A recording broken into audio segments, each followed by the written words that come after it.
सभे मगहिया भाई बहन के बुलेटिन काका के राम राम आथिन मगहिया खबर में सुनथिन देश दुनिया के खबर। बिहार के 58 नगर निकाय में 458 महिला त 347 पुरुष प्रत्याशी होलन विजय।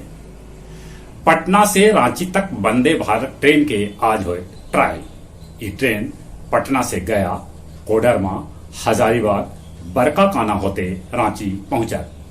6 कट्ठा जमीन के लेके सारण के गंगवा गांव में एगो भाई लाठी डंडा से पीट के अपन 3 गो भाई के कर दिलक हत्या। चक्रवाती तूफान बिपरजॉय 15 तारीख के सौराष्ट्र कच्छ तट से टकरा सका है। बिहार के पूर्व मुख्यमंत्री लालू प्रसाद यादव 76 पाउंड के केक काट के अपन जन्मदिन मनौलन। पटना जंक्शन पर एगो ट्रेन से 8 करोड़ के सोना पुलिस कैलक जब्त। धर्मांतरण करावे वाला बद्दों के पुलिस कैलक है गिरफ्तार। महिला पहलवान पुलिस सभे के सौंपलन ब्रिजभूषण के खिलाफ सबूत। यूक्रेन में युद्ध के बाद अब खेरसोन में बाढ़ से मचल है भारी तबाही। ऑस्ट्रेलिया के न्यू साउथ वेल्स में बाराती बस पलटल जकरा में 10 गो बाराती के हो गए मौत। पाकिस्तान में भजन कीर्तन करे हिंदू पर कैल गेल हमला जकरा में कैकन आदमी हो गए घायल।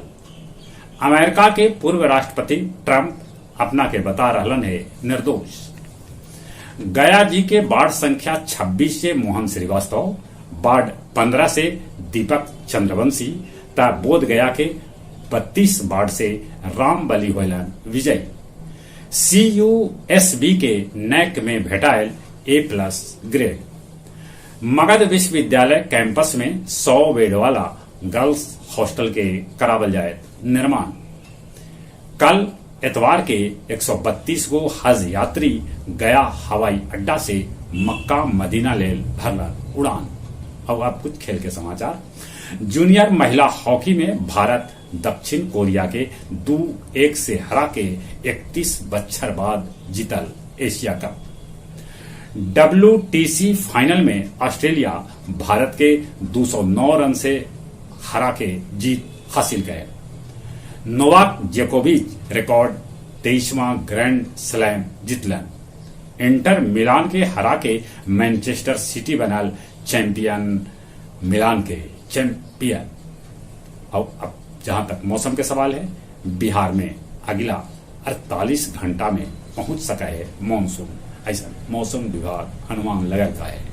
चलिए एक बार फिर से अपने सभी के बुलेटिन काका के राम राम।